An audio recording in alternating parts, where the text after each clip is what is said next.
เร็วดีดอเนาะน้องโอพี่น้องคือสิบ่ได้ไปไทยหน้าแล้วบาทนี่เนาะคือสิบ่ได้ไปไทยหน้าแล้วบาทนี่ว่ะเออกับใบช่วยสร้างเพิ่นเล็กๆน้อยบ่หยุดแล้วผักสะก้อนว่าผักซ้ำดึกแล้วจึงไปนี่แต่ว่ารวดเร็วดีพี่น้องเนาะเมื่อวานนี่ว่าสิเข้ามาอยู่ฝนตกลัดทางเมื่อวานนี่ฝนตกลัดทางก็เด้อบ่ได้มาครับอยู่ตลาดแดงวันฮะบ่แม่นบ่ใช่ปีหน้ามาพี่ตลาดแดงบ่ข่อยบ่ได้ออกมาเลยวานนี่แบบที่ว่าบ่เห็นค่ำเลยก็ยังไปบ่ลืมเบิ่งทะเบียนมันสบายดีเด้อพี่น้องเด้อเนาะว่าสิมาอยู่เตรียมสิมาได้เมื่อวานนี่เตรียมสิมาเลยลุงมาละหาเรื่องแล้วฝนตกลัดทางพี่น้องเนาะเฮ็ดแบบสร้างมากันยกยอมื้อนี้เลยเนาะถือว่ารวดเร็ว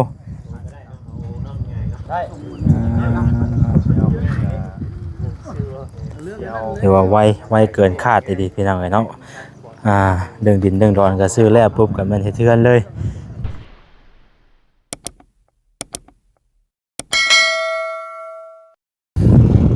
พี่น้องเนาะพบกันตอนเศร้าๆเด้อพี่น้องเด้อเนาะตอนนี้ก็มาพี่น้องทางบ้านน้องแต่มาดูแก้วเนาะบ้านตรงบักแงวคือเก้ามื้อนี้พี่น้องตอนเศร้าๆเนาะโตพี่น้องมืดฟ้ามืดฝนเนาะ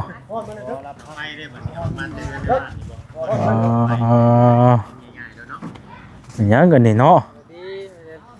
สบายดีน้องโอน้องกรพักเนาะน้องกรพักน้องกรพักแม่กลับไปแม่กลับไปก็มาอ่านมึงนี่เลยชื่อเพิ่นน้ำไผน่ะฮะชื่อเพิ่นบ่ว่าลืมอ่านกลับไปได้มั้ยบ่แต่ข่อยซื้อมาอยู่ซื้อมาให้น้องเพิ่นอยู่ซื้อมาแต่น้องคอยรู้ชื่อมาให้โอ้เนาะอันนี่เนาะโตแต่ว่ารวดเร็วดีดอเนาะน้องโอพี่น้องคือสิบ่ได้ไปไทยหน้าแล้วบาทนี่เนาะคือสิบ่ได้ไปไทยหน้าแล้วบาทนี่ว่ะต้องได้กับใบช่วยสร้างเพิ่นเล็กๆน้อยบ่หยุดแล้วผักสะก้อนว่าผักซ้ำดึกแล้วจึงไปนี่แต่ว่ารวดเร็วดีพี่น้องเนาะเมื่อวานนี่ว่าสิเข้ามาอยู่ฝนตกลัดทางเมื่อวานนี่ฝนตกลัดทางก็เด้อบ่ได้มาครับอยู่ตลาดแดงวันฮะบ่แม่นบ่ใช่ปีหน้ามาพี่ตลาดแดงบ่ข่อยบ่ได้ออกมาเลยวานนี่แบบที่ว่าบ่เห็นค่ำเลยก็ยังไปบ่ลืมเบิ่งทะเบียนมันสบายดีเด้อพี่น้องเด้อเนาะว่าสิมาอยู่เตรียมสิมาได้เมื่อวานนี่เตรียมสิมาเลยลุงมาละหาเรื่องแล้วฝนตกลัดทางพี่น้องเนาะเฮ็ดแบบสร้างลุงแล้วมามื้อนี้ก็ถือว่าเพิ่นถือว่ารวดเร็วดีดอเนาะตั้งตัวจนสิบ่ถึกเลยน้องโอไปจะได้เรื่องดินซื้อเรียบร้อยนั่นแหละจังว่าแล่นมาเบิ่งกันซื้อปั๊บก็แม่นนุกเฉาโลดเนาะถือว่ารวดเร็วดีดอพี่น้องที่นี่อะไร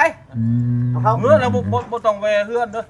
ลงไปรถไปรถรวดเร็วพี่น้องเนาะปะทะกันลงไปรถ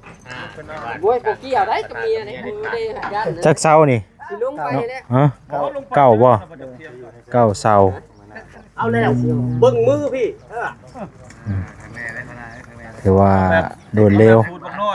ดีพี่น้องเนาะนี่ถือเป็นอาจารย์รถนี่ซื้อดินซื้อร้อนแล้วก็มันยกเพื่อนยกซานขึ้นเลยพี่น้องบาทนี่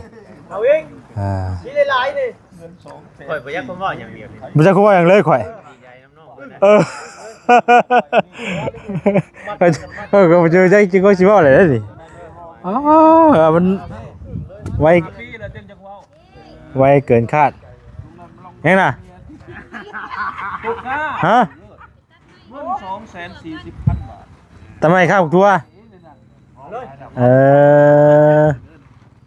สิไปเลย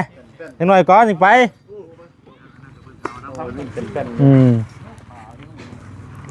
นอนใช่คืนนี่เนาะ นอนอยู่เรือน มันเฮือนบ่ นอนกัน เออ เป็นได้ฟันดีที่ว่าสิว่าถามเอาเลขฟันดีอยู่บ่วะ ได้ฝัน นั่นเลย คือว่าเจ็บหัวเมื่อวานนี่ เจ็บหัววัน เออใครเศร้าแล้วบ่ใครนี่ล่ะบ่ มันว่าหยัง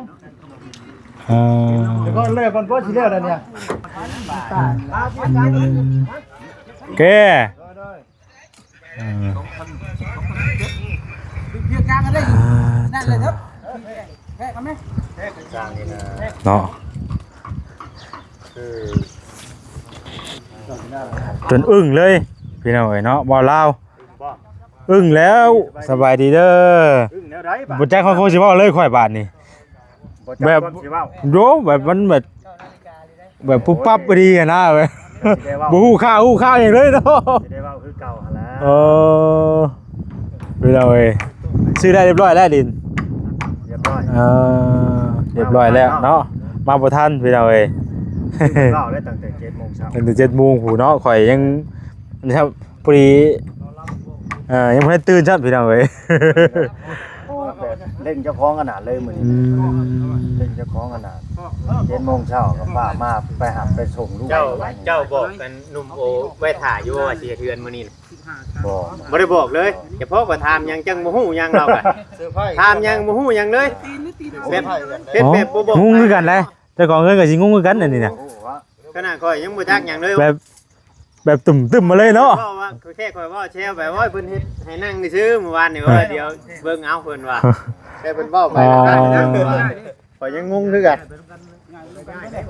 ข่อยเห็นชาวมันสั่นในคลิปโดยข่อยคิดว่าเพิ่นสิมาเฮ็ดห้องน้ำตอนทำบิดน่ะนะแค่แม่นเพิ่นเฮ็ดเทือน2ชั้นเด้ เจ้าต่อ เอาโต แบบในเฮ็ด2ชั้นเนาะโอ้ถือว่ารวดเร็วดีพี่น้องเอ้ยเรื่อง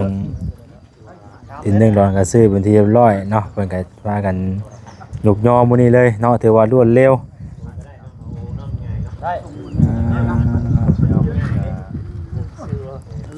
ถือว่าไวเกินคาดดีพี่น้องเอ้ยเนาะเรื่องดินเรื่องดอนก็ซื้อแล้วปุ๊บก็แม่นเฮ็ดเทือนเลยเสาก็มีครบแล้วเนาะคือสิครบหมดแล้วแหละพี่น้องไอ้บาทนี่เนาะเรื่องนี่ก็ได้ซานก็ได้เนาะมื้อนี้ทางสร้างเพิ่นก็มาตีแบบพี่น้องไอ้เนาะตีแบบอันตั้งเสาบ้านน้องโอพี่น้องเอ้ยมาเคิงนะว่าอะไรกันเนาะมาเคิงติดตามเบิ่งพี่น้องเอ้ยเนาะว่าเพิ่นจะเฮ็ดออกมาแบบใดแบบบ้านแนวใดพี่น้องเอ้ย บ่ทนนะมื้อนี้ได้เพราะว่าคือแล้วไปผมมาเก่าเด้บ่ได้ย่อย กันแล้ว มีแบบถ่ายมากระตุกลอยกะลี่นะ ก็ยังบ่ได้เต็มร้อยแน่เว้แต่บ้านนี่ผู้นั่นก็ไฟเมื่อคืนนี่โอ้ มาเห็นได้บ่เสร็จสากเวทบ่ได้ คือกัน พ่อนถึกเมื่อคืนมาทำบิดนะเฮงอยู่ เมื่อคืนนี่ไฟบ่มาอยู่ห่างมาบ่แฮง ทำบิดน่ะมาเฮงอยู่ อืม บ่ได้บัดมอนลง ฝนตกเมื่อวานนี่พี่น้องเอ้ยตอนแรกน่ะว่าสิมาอยู่เมื่อวานนี่แล้วฝนตกลาดทางแห้งอีหลีโดเลย เอาเฮงเนาะ ผ้าแตกผ้าหลังบ่แห้งอีหลีได้เมื่อวานนี่ อยู่พี่บ่เฮง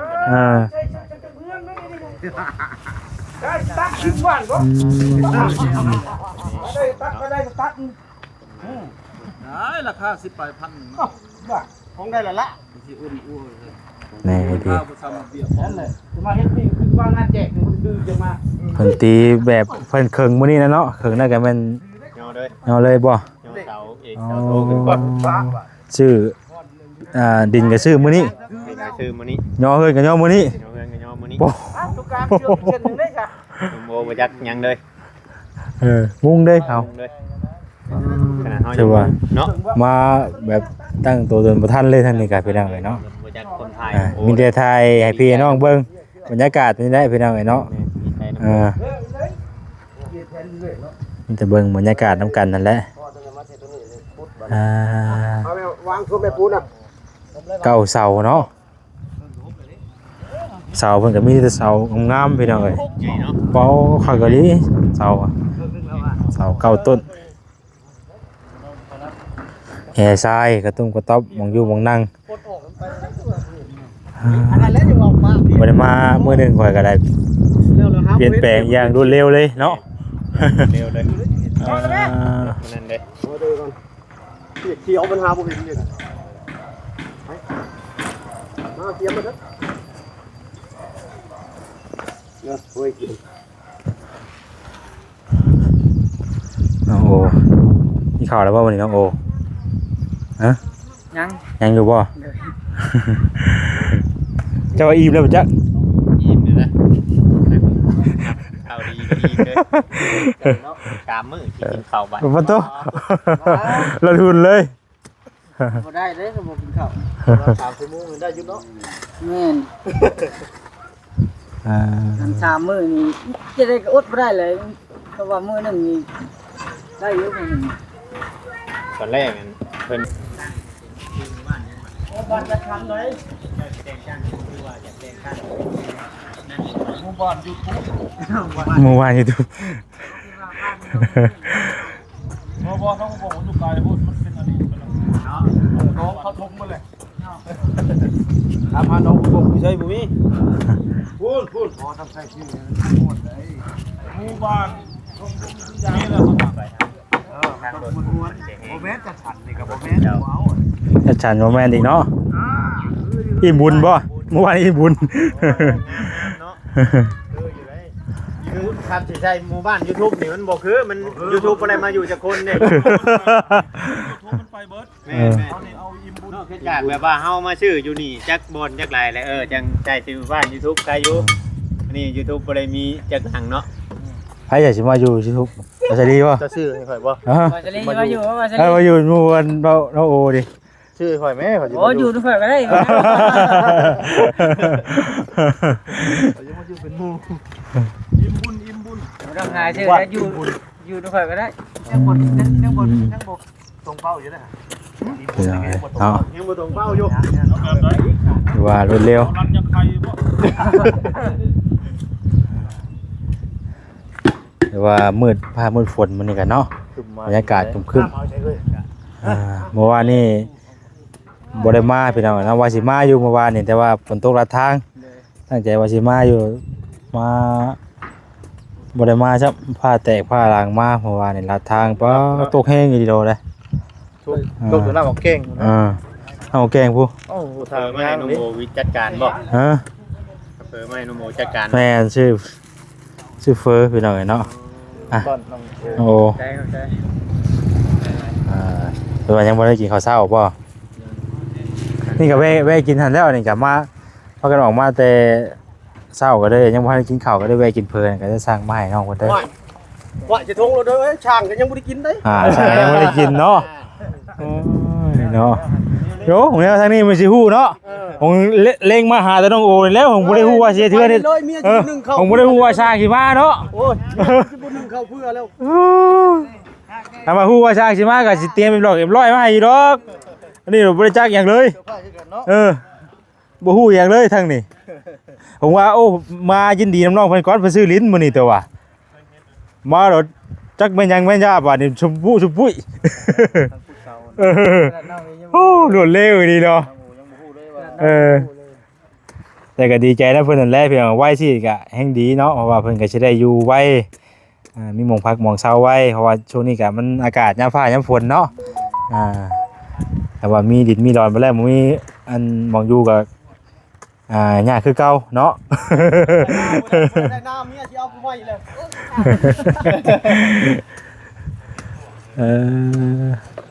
เอาเข้ามาอย่างดีแล้วว่าจะมี โอ้ไปแล้วพ่อเฮ็ดเรือนสิแล้วบ่ได้มึงมายุ่ง ไก่จะกินแห้งลูกกินแห้งแกนปะ เฮ็ดแล้วนะลูก จังแมตคุณจังแมตนี่ช่าง 6 คูณ 7 6 คูณ 7โอ้6 คูณ 7บ่ธรรมดาได้พี่น้องเอ้ยถือว่าพอดีอยู่นะว่าได้ก็พอดี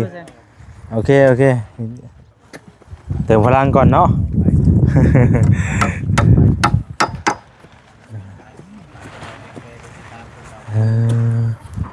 ส เสาเฮือนเราก็งามข่อยกะลี2.50 เมตรบ่นี่อืมพอดีบ่เฮาตั้งขึ้นได้สูงเติบได้นี่น่ะบักสูงได้นี่น่ะบ่ได้ต่ำได้เพราะว่าอยู่บ้านพ่อซิมก็ที่ว่าบ่แสนเฮ็ดเฮือนให้น้องเตี้ยตอนนั้นก็ประมาณซับนี่แหละ2.50 นี่แหละ พอดีวิดหัวเนาะ เฮือนน้องเตี้ยเห็นบ่แม่นเด้อครับพื้นที่เฮาก็มันเพียงอยู่แล้วอะนะโอ้โธ่ลูกทรงแบบใดเด้นี่เนาะ2ชั้นดูหั่นบ่ฮู้ว่าสิบ่เดินบ่โอ้แห่ทรายก็มีเลยเนาะ น้ำมันสมบูรณ์อยู่เราบ่ได้หิวแล้วป่ะบ่ได้กล้ามแล้วเนาะดูน้ำจะก็ต้องเต็มแล้วเปิดน้ำทางพุ่นนี่ โอ้ไปเอาเลยแล้วเราหิวอยู่ใช่น่ะ พวกน้ำของน้องเตง เรามีทางไงเนาะบ่ได้นักเรียน แห่ทรายก็มีครบไปเอาเลย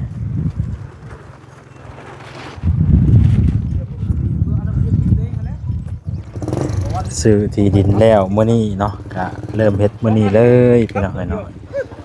เรือนซานของทางน้องโอ้เพิ่นถามเบิ่งว่าลาวก่อนพี่น้องเอ้ย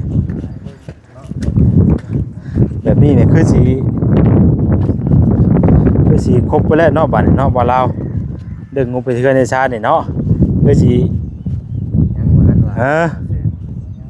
ยังบ่ทันว่าได้ เห็นว่าเนาะคุกกี้จะมาครบไปแล้วไปเรื่อยๆเนาะไปตามขั้นตอนเป็นสเต็ปไปพี่น้องเอ้ย พี่น้องเอ้ยนี่สำาได้ก็เฮ็ดไปสำ เฮ็ด นั้น เฮ็ดเฮ็ดไปเรื่อยๆเนาะ เพราะว่าแล้วว่าโอ้ครบไปแล้วเด้อตอนนี้ เรียกว่าครบ อุปกรณ์ แม่เช็ดเบิดแหละยังอยู่เฮาก็มีอันหลักๆอีกก็คือเริ่มต้นจากตัวนี้ก่อนเนาะ เดี๋ยวบ่าวลาวสิแจ้งอีกเทื่อหนึงอย่างเป็นทางการเนาะว่ายังขาดเหลืออีหยังหั่นนะตัวใดที่บ่พอตัวใดที่พอหั่นนะเนาะ โดยเพราะว่ายังบ่ทันได้ฮู้เด้พี่น้องทางนี้ก็ได้หาถามเบิ่ง มันขบเบิดก็ยังมันขบมันพออย่างนั้นนะ เห็นแล้วก็ปุ๊บไปเลยเนาะเฮาได้ตั้งในยุคแล้วก็อยากให้มันแล้วได้เนาะนี่คือจังซั่นให้กลัวข้างคาไว้มันบ่แหละเนาะ สร้างก็จะเป็นให้เฮ็ดหน้าคือเพิ่นเนาะนะ สร้างอยู่ในบ้านนี่บ่ แม่นสร้างประจำอยู่ในบ้าน มันดีอย่างหนึ่งได้เอาสร้างในบ้าน อันนี้เนี่ยคือให้เพิ่นมาเฮ็ดขั้นตอนแบบใดเนี่ยแบบว่าเมาเลยบ่ เมา แล้วเบิดเลย ลากตีนขึ้นอยู่โลด เอาบ่ได้ก็คือค่าช่างนี่คือแบบว่าราคาเท่านี้แล้วอะไรเฮาแต่ว่าอุปกรณ์เฮามีแต่ละเฮาก็เฮ็ดไปเรื่อย แม่น ๆอ๋อว่าได้บ่ค่าช่างเท่าใดนี่ ยัง ยังอยู่ ครับ ยังบ่ทันได้ว่า เดี๋ยวสิว่าอีกที ถ้าเบิ่งในคลิปว่าลาวเด้อพี่น้องเอ้ย เรื่องค่าส่งค่าสร้างเท่าใดเนาะ เพราะว่ายังสิขอกันน่ะนะ ต่อรองกันอีกบ่ แม่นยังสิขอสร้างอยู่ เด้อสั่งยังสิขอสร้างอยู่เด้อ ขอขึ้นคือขอลงดิขอขึ้นคือขอลง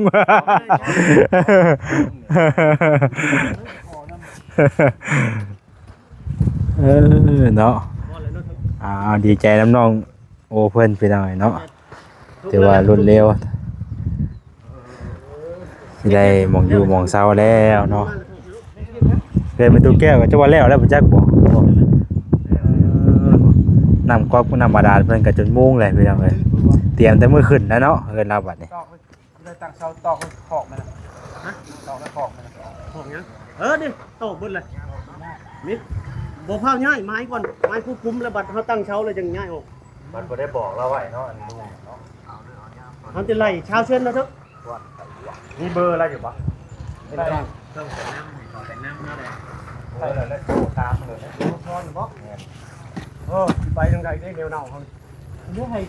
บ่แม่นเราใช้หัวบ่เว้ยฮะไปนั่งอยู่เฮือนแน่นอนเราใช้หัวบ่เลยบ่เราบ่ได้หัวแล้วเราบ่เคยเชื่อแม่นได้ใช้น้ำลายเด้โยเราบ่เคยเชื่อ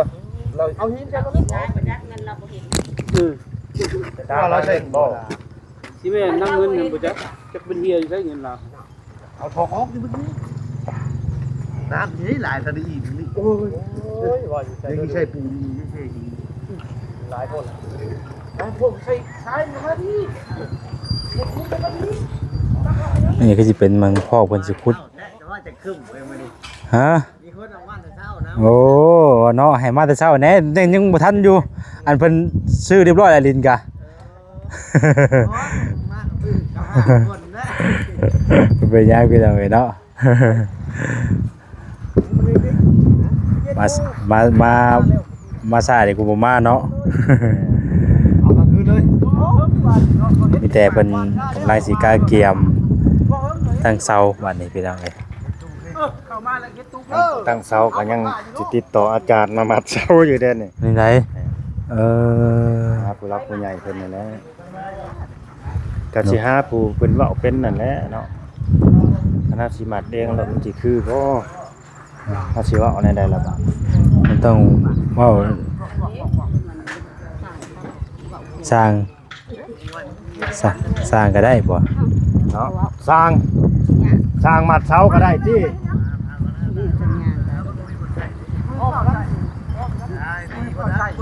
ว่ามัดเสาได้บ่ผู้ใดเป็นบ่ ว่านะบ่แล้วต้องแม่แล้วไปนำหารถไปนำหารถ อ่า เดี๋ยวผมก่อน ต้องหาหัวเว้าอีกคือเก่าเนาะ ได้แน่นอน โอ้ยบอกบ่นี่หั่นเห็นบ่แนวน่ะเราได้ดีได้ปมนึงดิได้กลมนึงแล้วเจอเลยล่ะเพิ่นยองเลยตั้งเสาเจอเลยมื้อนี้ เว้านี่แล่นๆ โอ้ย กำลังขุดพี่น้องเอ้ยตอนนี้ก็ได้ สมังเลยเลยบ่เข้าใหญ่ได้แล้วนะ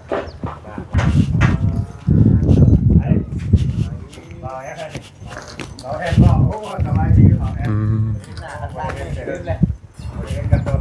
มมันเห็นกันลนบัตรเนี่ย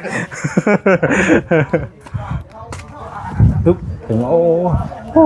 ถ้ากันนี้เกินตัวแก้วเนาะขึ้นมาแล้วใบขึ้นนี่รถแล้วก็ลงนี่รถเลยเนาะสร้างเพิ่นก็ตั้งเฮ็ดเป็นในดีดอเอาหมดนี่เลยคันไหลนี่เนาะได้เรื่องพี่น้องเอ้ยสิเข้าสิออกทางใดก็ได้เนาะ แม่ คักรวมลงนี่เลยบาทนี่เย็นพี่น้องเอ้ยเอ้าสำหรับคลิปนี้ก็จะขอตัวไปก่อนเด้อพี่น้องเด้อเนาะอยู่ดีมีแฮงเพื่อสุขสู่คนพี่น้องเอ้ยเนาะผิดพลาดใดๆก็ขอโทษขออภัยเนาะก็สิขอตัวจบคลิปก่อนแล้วก็ติดตามวันนี้คลิปต่อไปพี่น้องเอ้ยสำหรับวันนี้ลำลาไปก่อนแล้วผิดพลาดใดๆก็ขอโทษขออภัยสำหรับวันนี้สบายดีพี่น้องเอ้ย